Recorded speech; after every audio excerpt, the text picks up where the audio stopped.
Alright y'all, welcome back to another episode of Stocklock Sunday. It's Big Al. We got something pretty cool today. I actually just got it in the mail today from a good buddy, Chaz from Chaz's Lockpicking. You probably remember him from winning something on my channel recently. So he was kind enough, when we were conversing back and forth about me getting him his winnings, he said he wanted to send me a couple things. He sent me a couple other things besides this we'll get to on another video, but he said I can go ahead and try this one for Stocklocksunday. It's a beautiful Sesamee lock, 2.5-inch body, one of those, what do they call these, like the 900 series I think, these big fat bodies, big 2-inch shackle, I think it says 51 millimeter.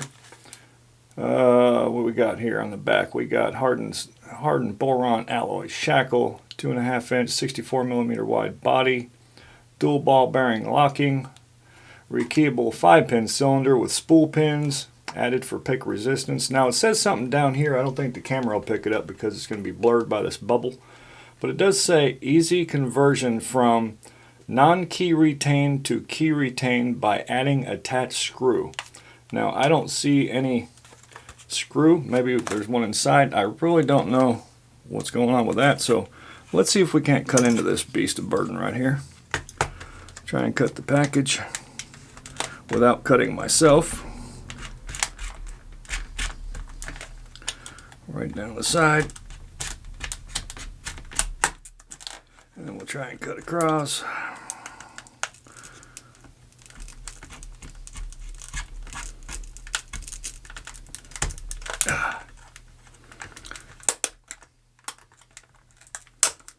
Alright, that didn't work too good.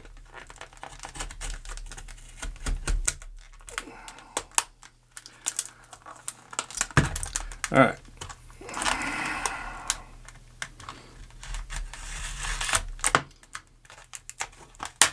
There we go. Usually if you can get something started. There we go. Alright.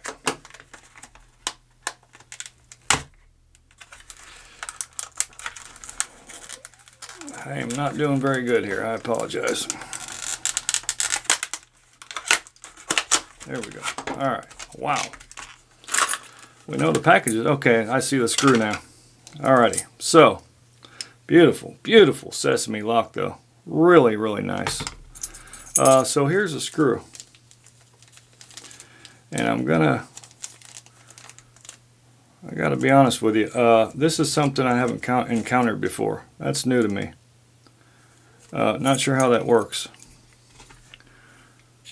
Got to be done inside. So anyways, let's check out this beautiful lock. Beautiful, really nice. So there's the screw that holds that bottom armored plate on there. Non-key retaining obviously right now. Beautiful, really, really nice. Chaz, thank you so much for sending this in. It's just gorgeous, beautiful, really nice. All right, so let's see what it'll take to pick into this thing. Maybe I'll try just right in hand. I'm not going to zoom the camera in too much like I usually do. I got a bad habit of doing that. Want to get them close shots and then I just zoom in way too far and it kind of kills everything. Alright, so let's try top of keyway. I don't know if that one's going to fit. Nope. Let's try this one here. There we go. That ought to work. Alright, so slightly bent tension wrench. And I'm going to try looking at the keyway.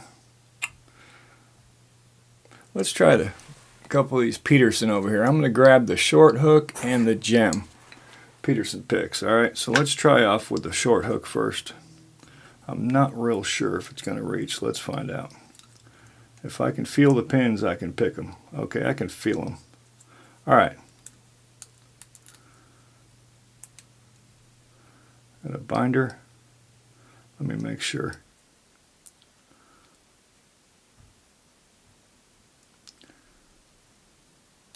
Yeah, I think it's pin 2. Alright, nice click already. Pin 2.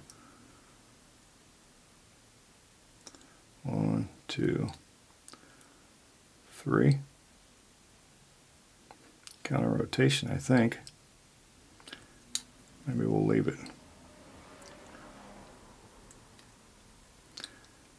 Okay, I am reaching the pins, but I really don't think it's going high enough. I don't think this flat hook's going high enough.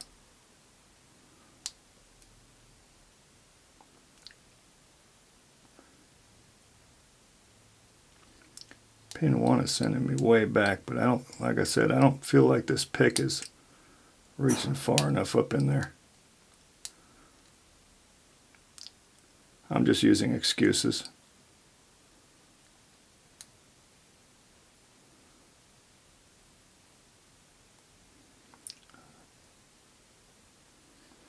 Yeah, because I feel like I'm getting counter rotation and I'm not. Like it's not bringing it back far enough. Let me see. I might have to change picks here, so I can reach around the low cut ones.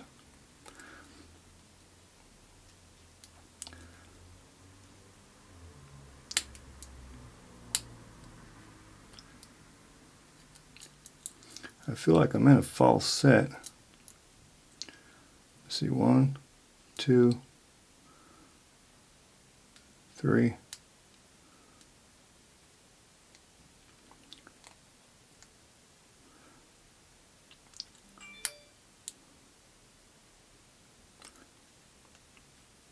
Yeah, I think I need that longer pick. Let's try that gem. I may not be reaching around that low cut pin good enough to get the high cut.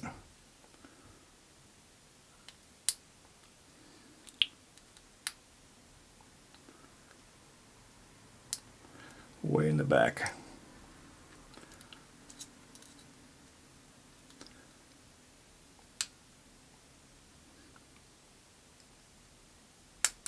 Yeah, there it was. Okay.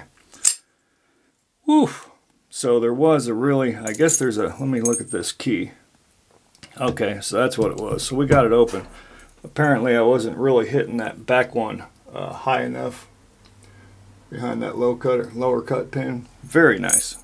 So let's go ahead and gut this thing real quick and see what's inside. It did say spool pins for, let me see, 5-pin cylinder with spool pins for added pick resistance, and it does. So let's check it out. Bada boom, bada bang.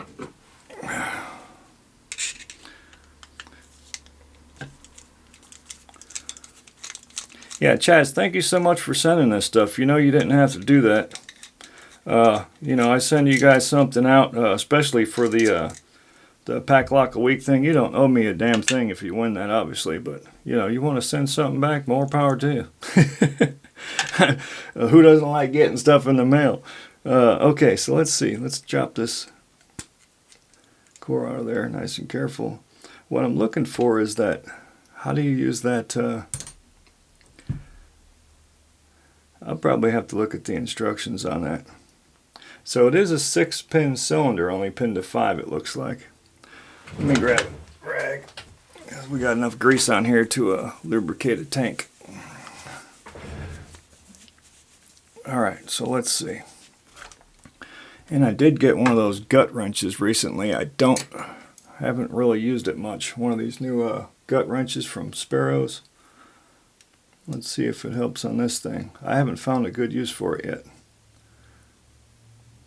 Seems like every time I go to use it, it doesn't work for what I wanted it to.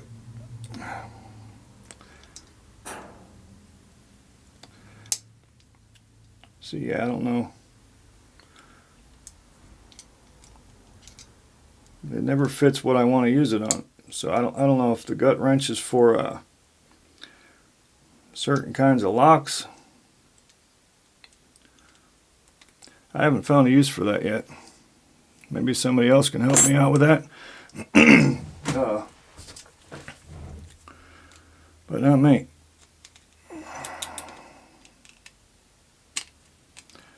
That works a lot better. Okay.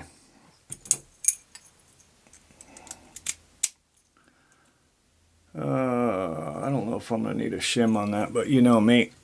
I'm kind of a shim freak. Just to bridge that little gap there. Alrighty then, let's go with this.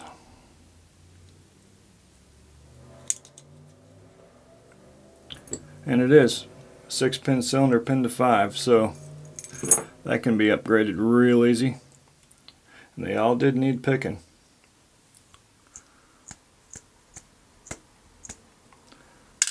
Grease out the wazoo on this thing. Alright.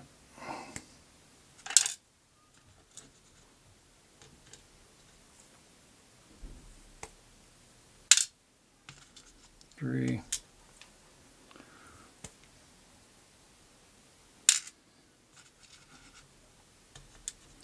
4.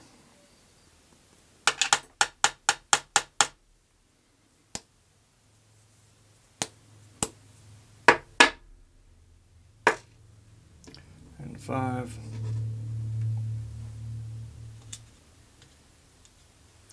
Alright, and then we go upstairs. I'll know which one the front is, but I'm going to mark it anyways. If you're just getting started doing this, please, it's probably a good idea. I do it still, and I've been tearing locks apart for several years now. It's just not a bad idea to do it, so you know how everything goes back together. It's real quick and easy to do. Alright, so right off the bat, we do got a spool in one. I'm wondering if they're all spools, because I'll tell you what, it did put up some resistance. Actually a really decent lock, in my opinion. Yep, another spool. They might have did them all.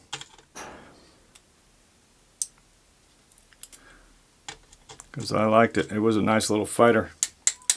Not was, is. And the fifth one is also a spool. Very nice. So they did go the extra mile and at least put all spools in there. They could have put that sixth stack in there for, you know, pennies, but not a lot of manufacturers do. I don't know why. I don't know why they don't do it. But again, beautiful lock. I'll probably end up sticking that sixth stack in there just to improve on it, because I've got the stuff here. And I will experiment on this. Let's see what it says in here actually. Maybe we can, because I'm not familiar with it. I'll be honest with you. Now I've done the Z-bar ones on the, I've got a couple of Schlags where you just drop that little Z-bar in the bottom. To convert the padlock to key retained style, you supplied set screw and refer to, oh, okay, so you got to go on the website and figure out how to use it. Alright, so yeah,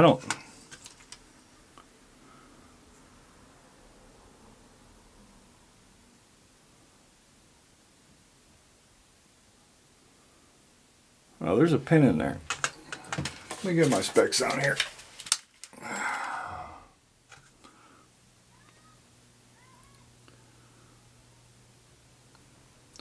So there's a pin way in the back here. It's really out of place.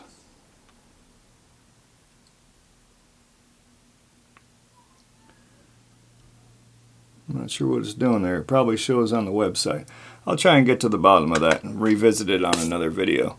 But anyway, Chaz, thank you so much for sending this stuff. I highly appreciate it, and it sure did make a great lock for Stocklocksunday. And we'll get to your other locks on a upcoming video, so please stay tuned for that. All right, y'all, thank you so much. This will wrap up this episode of Stocklocksunday. As always, if you like the video, please give it that thumbs up. And if you haven't subscribed yet, please do so. And click that little bell, and you'll get notified when I've got new videos coming out. All right? So thank you very much. Big Al signing off.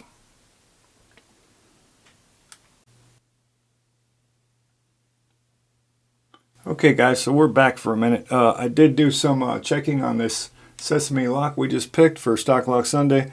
I did find out a few things. For one, that screw that changes it into being a, it's a grub screw. Looks like it's got an Allen hole in the end of it. It changes it into being a key retaining lock by screwing it in to the bottom. Hopefully you can see that. I'm going to try and get some light in there. Right in that hole right in the bottom there. You screw that grub screw into the bottom there, and it kind of acts like it does what a Z-bar does on some of them Schlage locks, if you're familiar. So it would turn it into a key retaining lock. Another thing I noticed they did, which is pretty freaking awesome, I couldn't figure out why it was there. There's a pin. You see how that pin is kind of shoved in the back there? You see it right at the end right there? It's kind of out of place. They stopped it from being so you can't use a bypass tool in this thing. Instead of using a wafer in the back, because they got them wafer punchers, you're not going to get past that little pin that's shoved in there. So you're not going to bypass this lock either. So they did a couple things really, really cool. Now they could have had that 6th stack. I'm not going to let that go. But they did do a couple of really, really wonderful things. So we got to give them that. So really neat. I just wanted to point that out. All right. Thank you.